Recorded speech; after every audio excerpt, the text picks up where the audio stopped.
So ayan mga kabusing. So natap na natin yung PVC dito sa labas. So PVC panel o design.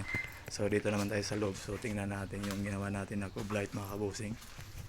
So ayan, nakapag-tap na tayo ng ilaw. So ayan yung design mga kabusing. Ayan. So bali tatlong kulay ito ginamit. Ayan. Ayan mga kabusing. So dito naman, ayan, bawat dulo ay may kantuan, may ilaw. Ayan.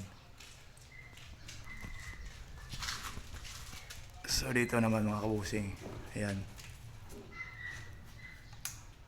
Ayan. So ito na yung final natin. Nagawa. Ayan. So cube light design. So dito sa labas, ayan, ganun pa rin. So yan ang update sa ating vlog.